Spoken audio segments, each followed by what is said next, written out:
It's time to eat. What are you hungry for? Sit down and get ready to consume an abundance of fantasy football knowledge from Ross Tucker and Joe Dolan. Feed me now. I'm starving. On the Fantasy Feast Eatin' Podcast.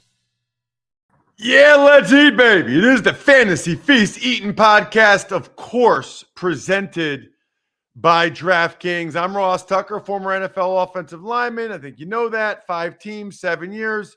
Awesome temp job in my 20s. Speaking of awesome, love all these different media gigs I have. I'll be calling Raiders Chiefs on Saturday for Westwood One, which is always a ton of fun, calling games on the radio. Also have so many cool podcasts, even Money Podcast. We have crushed it this year. I'm assuming if you like betting that you listen to that show. Even if you don't, even if you're just into fantasy, I think you could learn stuff about fantasy and betting by listening or watching to the Even Money Podcast, youtube.com/Ross Tucker NFL. Whatever social platform you're on, please check us out, either at Ross Tucker Pod or at Ross Tucker NFL. If TikTok's your thing or Facebook's your thing or Instagram or Twitter, whatever your thing is, because everybody has at least one thing, we are there. Please follow so you can at least see the highlight clips of the other shows. The star of this show is Joe Dolan. I'm a huge fan of Joe's at FG_Dolan. He is the fantasy gangster. He will be taking Nick Singleton very high in his fantasy draft 2 years from now when Singleton comes in the NFL. I really like Katron Allen, by the way, Ross. What's that? Katron Allen looks like a more prototypical NFL back to me, quite frankly. Ooh, but that's interesting. I think both of them are fantastic. That's a take. 22 Feast is the code you can use at fantasypoints.com. Again, fantasypoints.com. Use the code 22 Feast. That is the key to get a discount on their information. Now, and this time of year, Joe, like this week and the playoffs, like this is DFS time, right? I mean, this is when people really start to dive into the DFS stuff that are more season-long folks during the season. Yeah, it is, for sure, Ross. I think I should probably address the awful situation first and foremost with Damar Hamlin of the Buffalo Bills. Look, obviously, the thing that matters the most is that that young man gets healthy and can live his life. Football comes second. As was evidenced, the NFL clearly made the correct call with the game. The teams, the NFL, whoever decided it, clearly made the correct call at the game. And obviously, a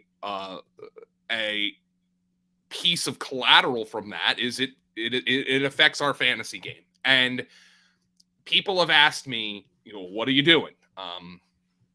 And the first thing I have to say is I don't know, because I was so shook on Monday night, as I think many of us were, that I flat out went to our subscriber Discord and I said, hey guys, we're not going to post any content tomorrow. Like, the week isn't over. None of us were in the mood to be like, hey, let's get excited for week 18. I don't think any of us were like that. But at some point, I know that there were some of you who have a lot of money on the line, and sometimes the money in these situations is a really nice Christmas bonus, a really nice New Year's bonus. So there are certainly things that can happen. First and foremost, I'm not making a definitive call in any of my leagues until the league makes a definitive call on what's going to happen with Bengals and Bills. And Ross, from talking to people, which I know you have, do you think there's a likely outcome here? I think the likeliest would be that the game is the Bills-Bengals game is a no contest. So in other words, it doesn't exist. Never happened. Okay. Yep. So I think the only other possibility is like a week 19. They push all the playoffs back by a week, and they play the Bills-Bengals week 19. One thing I think is interesting about that is they theoretically don't really need to decide that, right? Like they could just play week 18 as scheduled. Yeah. And not make any announcement about the week 17 game that was missed and not make any announcement about week 19, see how things unfold, and see if there's even a reason to play that game at that point. So there's the FFPC, which is a high stakes fantasy league operator, has basically said, unfortunately, you're getting zeros from that game. It's in their terms of service.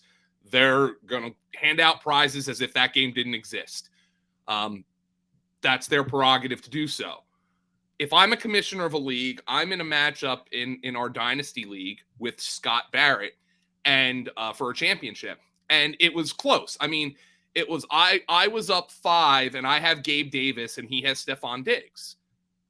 I mean, if Gabe Davis scores a touchdown, I probably win. If he doesn't, Scott probably wins. So we are negotiating. I think what we're going to do is maybe declare our matchup a no contest and split the prize. If you're a commissioner and one team's up by a bunch and the other team has Gabe Davis, I think it's fair that you can maybe say, all right, this guy was going to win anyway. That there's no perfect scenario here, unfortunately. But when something like that happens to a young man like Damar Hamlin, there is going to be no perfect solution.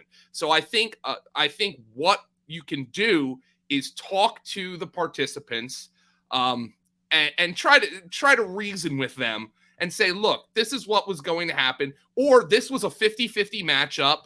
You're both league winners.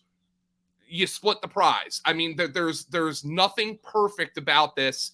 I'm going to go through. I'm going to look at things in the leagues that I'm a commissioner. As a matter of fact, some of the other leagues I'm a commissioner in, I haven't even looked at, the week 18 because I was the week 17 scenario because I was quite frankly so shook. But I mean, Ross, that's what we've got to do in a really unfortunate circumstance like this.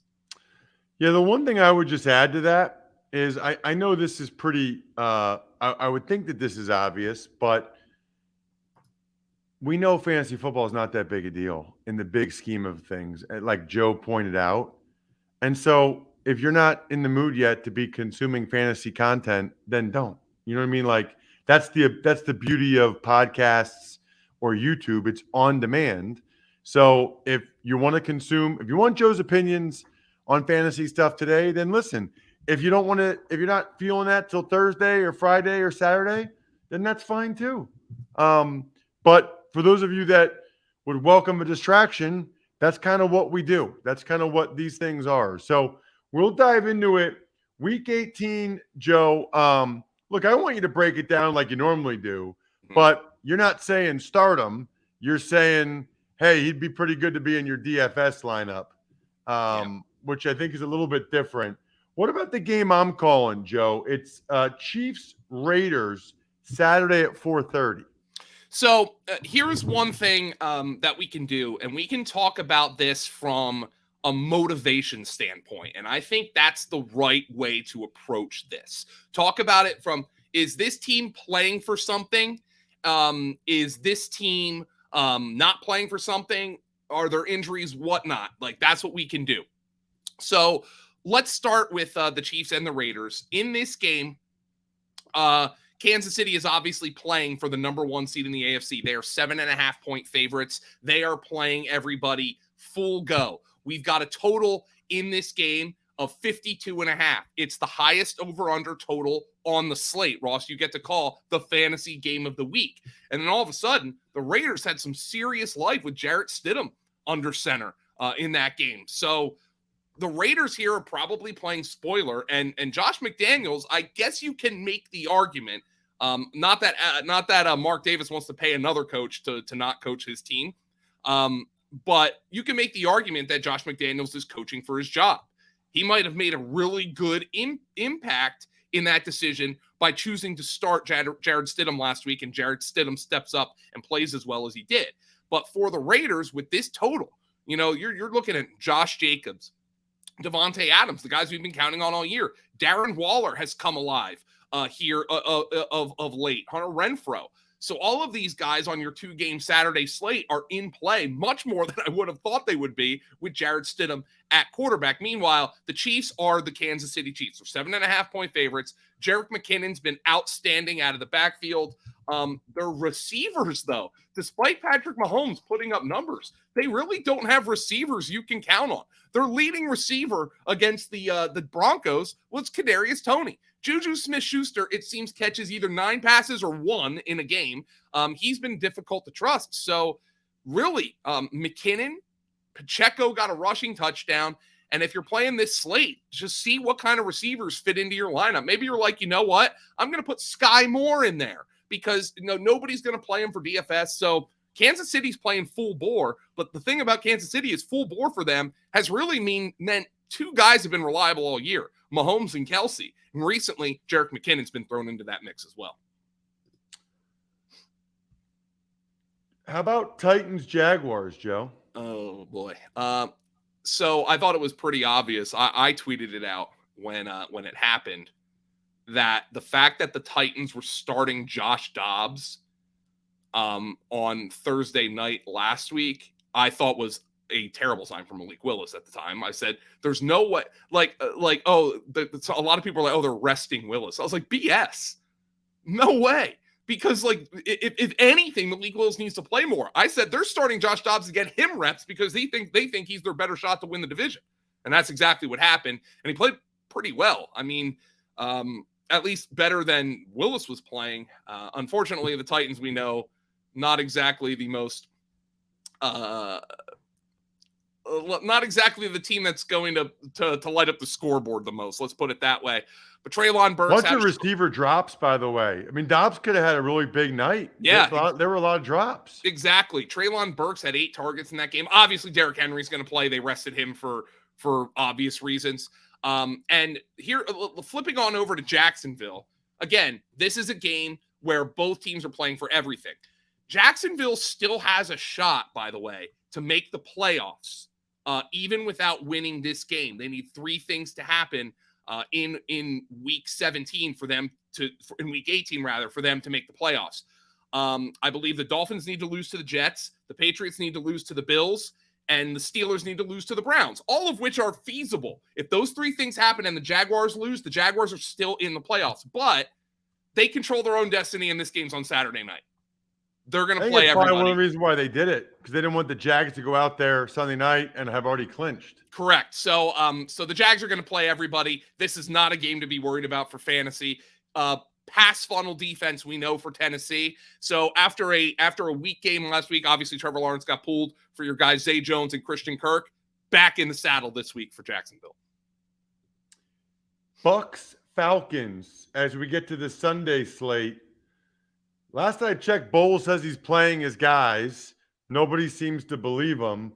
I can almost guarantee you Arthur Smith full bore ahead with all his young rookie skill guys to see what they can do. Yeah, Desmond Ridder is going to play for sure. And he's been, I thought he showed up in the last couple of weeks.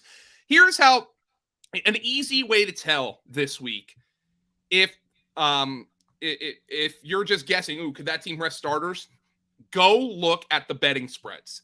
And if the betting spread looks off to you, there could be some chicanery going on with the starters. Now, I know Tampa Bay has not been what we expected this year. But Tampa Bay would not be a 4-point underdog in a normal game against the Atlanta Falcons. That says if Tom Brady, who says he wants to play, by the way, but that says if Tom Brady plays, he's going to get pulled at some point. So I can't trust anybody on the Buccaneers. The hero, Blaine Gabbert. I think he's going to get some run in this game. Some of their young receivers. But Atlanta, your Drake London, Tyler Algier, who's trying to convince a team, hey, you don't need to draft a running back on day 2 next year.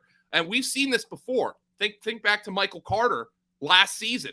Oh, he's coming off a great rookie season. They tanked his value with Breece Hall.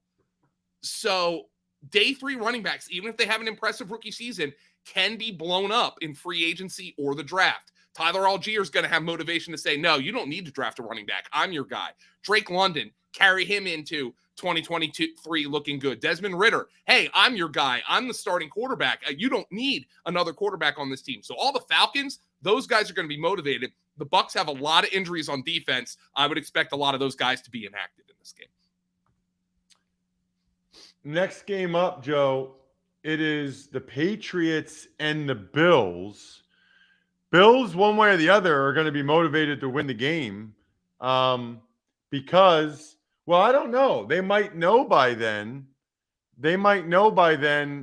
What the result is of their game against the Bengals. And if the Chiefs win, maybe the Bills don't play their guys. So if the Chiefs win, and let's just say Bills-Bengals is declared a tie, then the Chiefs are the number 1 seed.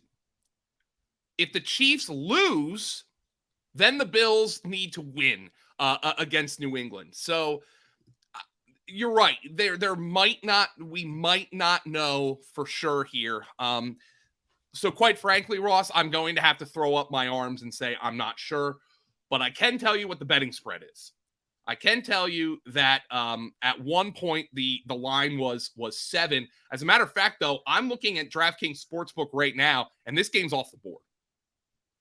So they're really not sure what to do with this game. And if Vegas isn't sure what to do with this game, quite frankly, I can't be sure what to do with this game. I do know the Patriots will be playing. That I do know. I do know the Patriots are playing for their playoff live. So that I can tell you is going to be a motivation for them. But this game, not on the board right now because we don't really know what the situation is for Buffalo. Next game on the docket is the Vikings at the Bears.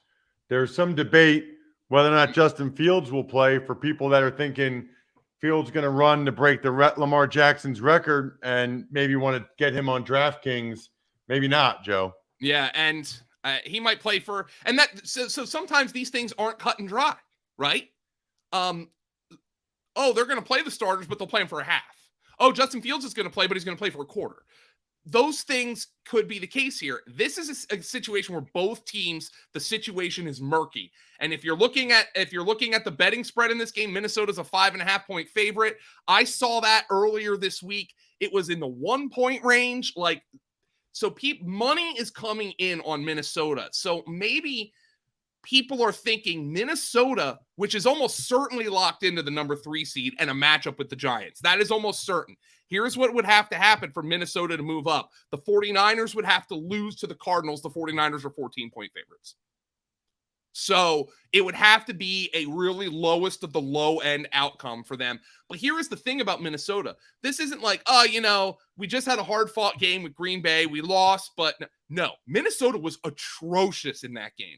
And you would have to think for at least a couple of series, they're going to want Kirk Cousins, Justin Jefferson, and those guys to get that awful taste out of their mouths. So their expectation here is the Vikings will probably play their guys for at least a little bit. Meanwhile, Chicago, from an organizational standpoint, we know Matt Eberflus is not losing his job. We know Ryan Poles is not losing his job. Those guys came in to fix a disaster. What would be the best thing for that disaster? The number 1 overall pick in the draft. They still have a shot to get it. If they lose this game and the Texans win their game, a very winnable game, by the way, then the Bears get the number 1 overall pick. And far be it from me to decide what they're going to do with that. My guess would be they would trade it to somebody who wants a Bryce Young.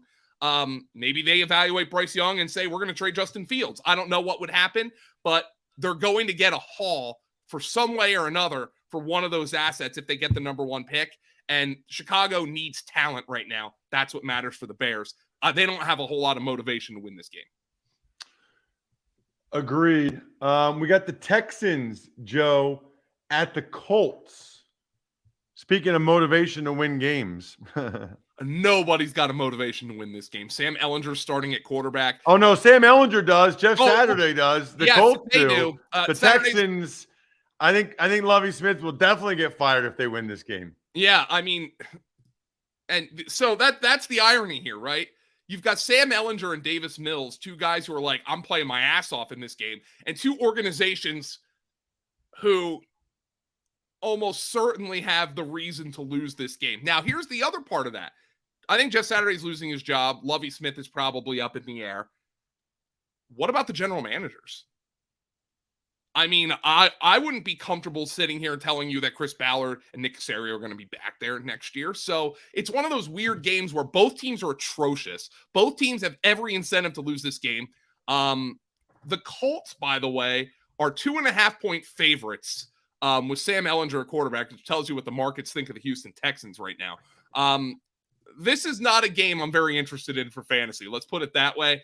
Zach Moss, I think, is going to get carries in this game. Houston's backfield has been useless since Dameon Pierce went out.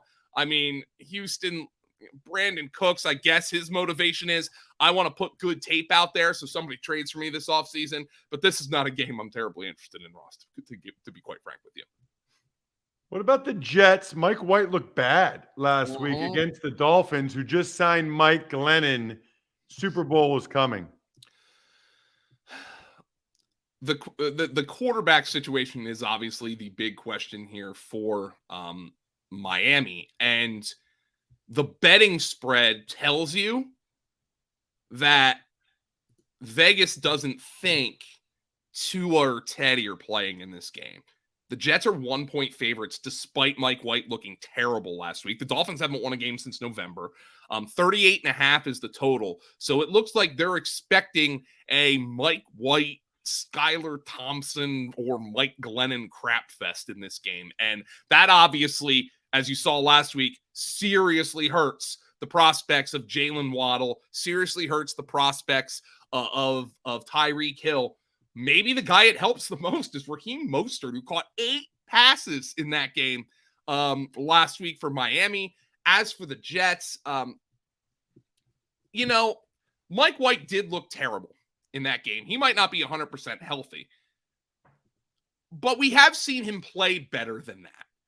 And I'm wondering if maybe this is an opportunity to get some Garrett Wilson into your lineup and maybe get some Bam Knight into your lineup or Ty Johnson, who actually looked better than Bam Knight in that game, and just say, look, that was a bad game. The Jets are eliminated, but these are still guys who are playing for, jobs. Robert Saleh may be playing for his job. You never know. There's always some surprises on Black Monday. So I think the spread here indicates that the Jets are motivated to play spoiler for the Miami Dolphins here, the Jets being 1-point favorites. We move on to the Panthers and the Saints. I think they both want to win that game, Joe. I think they're both going to, for different reasons, going to try hard. For sure. And both teams are eliminated from the playoffs, but the Saints don't have their first-round pick. By the way, in a weird twist, despite the Saints beating the Eagles, remember, the Eagles own the Saints' first-round pick.